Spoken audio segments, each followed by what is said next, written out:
Starting with version 1.1.8, Wiring Planner has migrated to a new licensing framework that will provide added features and convenience for our customers, including a web portal where you can manage your Wiring Planner license. In this video, I'll walk you through the process of updating your license to this new framework. Go to wiringplanner.com and in the menu, click Login. Under New Customers, enter your email address and then click Continue. Then fill out the information required on this form.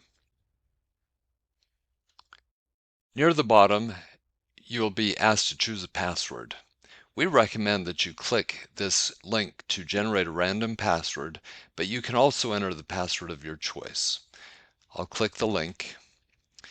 Now note this password for future use. You can check one or both of these checkboxes to be notified of updates and future products if you choose. Then click Submit. This brings you to your license portal. Currently you don't have any licenses, but please email me when you get to this point and I will add the license to it and set the expiration date to match that of your original license. Also, I'll point out that in this portal you can edit your contact information or change your password. As soon as I have added a license to your account, I'll email you to let you know.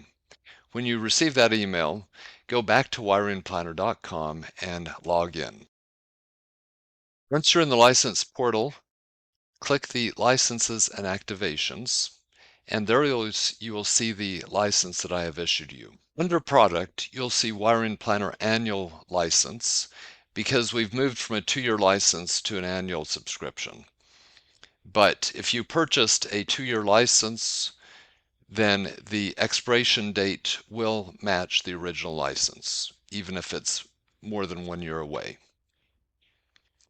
Click on the license ID, and here you will see the activation or license ID and activation password. Please note these, and then click on the link for the installer that you need, either Windows or Mac.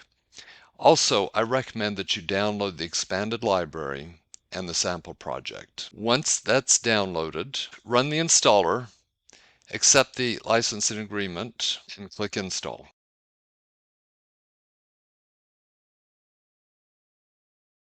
When the install is complete, you'll see this invalid license key message. Click OK, then enter the license ID and password from the portal. Now you're in Wiring Planner.